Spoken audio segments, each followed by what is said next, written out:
Hi everybody, no intro today, no niceties or how do you do's. Today is straight down to business because we have a lot to talk about, a lot, and you are not going to like a lot of what I have to say. So brace yourselves because whether you like it or not, I'm going to make it very clear what in this video is fact and what is speculation. And the thing is that whether you get spitting mad or not, when something is true and factual, there is no point in getting mad and wanting to shoot the messenger. It just is what it is. So let's start with this. The king gets his income, remuneration, whatever you want to call it, mainly from two sources: the Duchy of Lancaster and the sovereign grant. The money he receives from the sovereign grant is calculated as a percentage of the net profit of the Crown Estate. Now, income from the Crown Estate, or then the sovereign grant, is estimated to be more or less $93.6 million, or about £86 million for the 2024-2025 book year. But let's be fair, the king does not pocket all of that money. Most of it goes to maintain the royal palaces, pay wages, fund foreign visits, etc., etc. So it's not sure how much of it the king actually pockets or uses, say, for more private endeavours. However, the Duchy of Lancaster provides him with an annual income of £27.4 million, or at least it did so in 2023. I looked at the Duchy's income and it increased from approximately 21 million to 24 million to 27 million over the last 4 years. But the Crown Estates, on which King Charles's sovereign grant relies, has doubled or tripled their income and profits over the last 4 years. The bigger the profit, of course, the more money the king receives. However, the point I wish to make is this. Although a large portion of the sovereign grant goes to maintenance and upkeep of Buckingham Palace and Windsor Castle, the money from the Duchy of Lancaster is truly the king's to spend as he wishes. Yes, he has expenses. He pays for his own clothing, food and drinks, as well as that of his wife. There's some private entertaining and buying of gifts and so forth and so forth. However, the fact still remains, the more the Duchy of Lancaster makes, the more the Crown Estate makes, the more money the king receives. That is an undeniable fact. I'm not making it up. You can go Google it. You can go read a number of newspaper headlines, whatever you wish to do. What I just said is indeed factual. Okay, so far, so good. No bluffing, just fact. So first of all, Harry and Meghan was told they could not renew their lease on Frogmore Cottage. And why not? Well, mainly because Charles decided it was time for his brother Andrew to move out of Royal Lodge and into Frogmore Cottage. Do I know this as fact? No, I don't. I wasn't there. I'm not a fly on the wall. But most of the fairly reliable people I deal with from time to time say it is indeed true. So I'm going with the majority of the more truthful. However, how many months down the line and Frogmore is still standing empty? Now, I'm not saying Harry and Meghan should have been allowed to continue to lease the property. No, because number one, they used it once or twice per year, and a house needs people, otherwise it goes to ruins.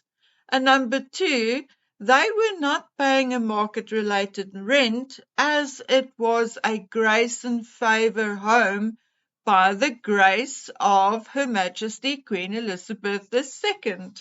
Now, I looked it up and I asked a British real estate broker. A home like Frogmore Cottage, a 5-bedroom on the Windsor estate, would rent for approximately £12,500 to approximately £19,200 per month, or then £150,000 to £230,000 per year. Now again, that is fact. It's not something I dreamt up, okay? And I know it's a big margin, but a broker wasn't going to give an exact figure unless he inspected the property. But that is the range for similar properties in the same area. So why has Charles not allowed for the property to be rented out again? Why is he prepared to lose the Crown Estate £150,000 to £230,000 per year? Well, I can tell you, because that is who he is. Spoiled and stubborn and used to getting his own way. And he wants his brother out of Royal Lodge and into Frogmore Cottage. And what Charles wants, Charles gets. And boy, has he tried everything.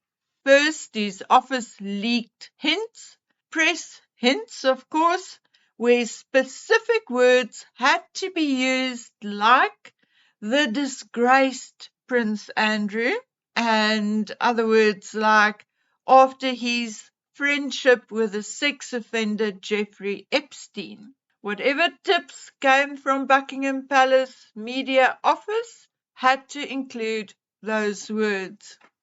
When that had embarrassed Andrew to the point that his social life came to a full stop, but he still would not move, the next round of information filtered to the media. Now it was all about the maintenance, which I can now tell you is utter BS. Andrew may not have the money, but his daughter Beatrice and her husband Edo does. Edo's exact worth is not known, but it is said that he is worth millions. Edo is in the business of renovating and decorating, finding and developing multi-million-pound homes for wealthy clients. And I know that Beatrice and Edo offered to help her father out if needed. Believe it or not, but Andrew still has a few friends and a few rich contacts, and one word from him and Royal Lodge will be painted in a matter of days. Fergie herself, by the most recent estimate, is worth £1 or £2 million these days. The King's office knew this would be debunked, so what was the next step? Charles fires Andrew's home security team. Now, when Andrew retired, he lost his royal security, just like Harry lost his royal security when he stepped down, stepped back, or whatever he did. Now, royal security, incidentally, all the Queen's children, as long as they worked for the monarchy, are entitled to royal security. Anne and Edward, however, chose to only make use of royal security when on engagements. Anyway, when Andrew lost his royal security, the Queen continued to pay for his private security at his home, but from her private funds. When she passed away, I guess King Charles continued to pay it. But now that Andrew refuses to budge, the king stopped his security. Now, I know there's no rule, no law stating King Charles has to pay Andrew's security. Of course not. But in my opinion, if you receive 27 million from the Duchy of Lancaster and more millions from the state, why wouldn't you? Charles is a very ill man. He looked so much better and healthier a while ago, and one would expect that being on holiday at Balmoral, he would look even better now. But in photographs taken over the weekend, he looks really frail and really, really sick. The blue tinge is back in his face, his hands are swollen, and I'm willing to go out on a limb and say that I think his feet are now swollen as well. And not because I'm a nasty old woman, but because I saw him walking to church only about 2 or 3 weeks ago, and he looked sprightly. Yet this weekend he looked stiff and uncomfortable. I also heard that he scaled back or scaled down on his therapy, which I am assuming is chemotherapy and not something like coffee enemas and such shite. Now, I'm not a doctor or a nurse and have no idea what it all means. I'm just on a truth mission and just decided to tell you truthfully what I had been told and what I could more or less verify, and also what I think or believe or deduced about what is going on in the royal family. Anyway, the point I want to make is this: King Charles is not a healthy man. I personally believe that he is more sick than we are led to believe. So why would a sick man be that spiteful to his brother? Why not instead help him to stay on in the place which had been his home for more than 20 years? Has no one ever told Charles that you cannot take your earthly possessions with you, but that maybe you can buy yourself some good karma by being kind to others, including your brother? Because of what I do, I have heard a few things I have not talked about on this channel. Number one, because people want to hear the salacious and not the truth. Number two, every time I talk about these things, I am accused of hate and I lose subscribers. So I shut up. But sometimes it almost physically hurts to keep quiet, particularly when you see and you know that people are being hurt in the process. The smear campaign against Andrew was born out of the hatred and jealousy of his older brother. Does that, however, mean that Andrew is one sweet, innocent man? No, not at all. He was a child of rich parents who had servants all his life, and yes, he did not stay away from Jeffrey Epstein when he should have. But then it is also a fact that people who grew up protected like Andrew did are rather naive. But Andrew was plain stupid, childishly stupid. He was told to stay away from Jeffrey Epstein and Maxwell, and he didn't. There are no excuses for him, and I'm not going to make any.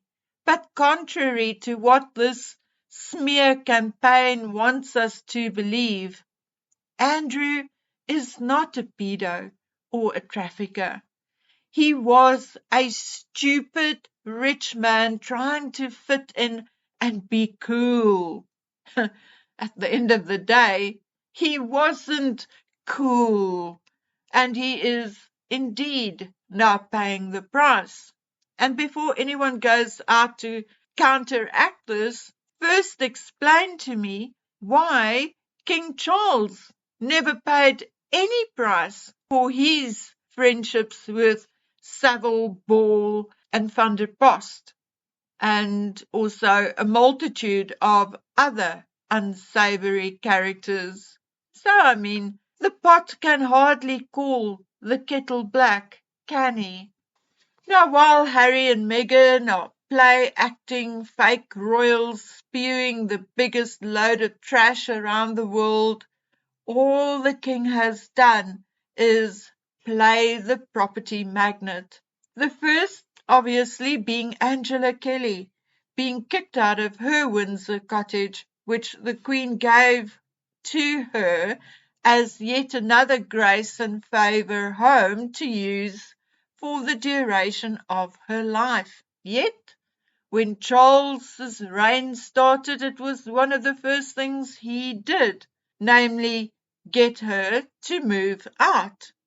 Yes, King Charles allegedly found her another home, supposedly closer to her family, but I'm told that Angela was heartbroken because a large part of her later life and the many years she spent with the Queen centered around Windsor, her friends, the shops she frequented, all of it was in Windsor. But you see, Charles does not like his brother Andrew and does not like Angela Kelly. So with his mother gone, it was his chance to try and get rid of both. Angela was also to write a second book about her 29 years with the Queen, which incidentally the Queen already approved. But somehow, with Charles in charge, the book disappeared. The publishing deal, for which Angela had already traveled to the United States, disappeared. Okay, now you can go draw your own conclusions, but if you want to know why Harry is such a bitter, spiteful, and jealous man, just look at his father. He inherited all those traits from his father. Want to know why they don't get along? It is because they are so similar, too similar, and way too stubborn. Anyway, guys, the supposed Balmoral summit must be over by now. I have no idea when Keir Starmer and his wife will join the royals at Balmoral or whether it happened already. But although I do not have mates and bongo bongo drums in or outside every palace or every royal residence, I did hear back from my contact, and unfortunately he, being far away from any and all the royals during their time at Balmoral, say that he heard only conflicting or partial stories stating things like, yes, allegedly Harry's position and titles and how to deal with Harry has indeed been discussed, but truthfully he says he can't say. Likely it did get a mention, but no one in Buckingham Palace or Kensington Palace had been informed about any impending changes or anything official to do with Harry and Meghan. Nothing, nada. And like me, he says he will only believe that something is or may happen if he hears it from an official source. So, guys, we'll see. I personally do not feel that the king will strip Harry of anything. And why not? Well, it's simple. It is because we, the masses, the great unwashed, wants him to. And he will never, ever, ever give in to us, the masses, because he is the king and he will do what he wants when he wants to. Okay, guys, so today was a hell of a day. Dragon Man had been a little off color since last week, but all excited to go to school today. because he was to receive his first aid certificate, and lo and behold, we were inches away from the door when he vomited all over the place. Off to the doctor, where I asked the doctor to also look at his feet, as he had been complaining a lot. Ingrown toenails on both feet, so wham bam, there we are in the clinic having his one foot done under local anesthetic. I made it home just in time to pick up my daughter to take her to her doctor's appointment. And after a long appointment and nearly falling asleep waiting, it was off to the pathologist for all her blood tests. We got home at 4 p.m. Luckily, the information for this video was already noted down. I'm so tired, but I received something else which I think is indeed very, very important. So I'll likely be back sooner rather than later. So until then, please take good care of each other and yourselves. Bye.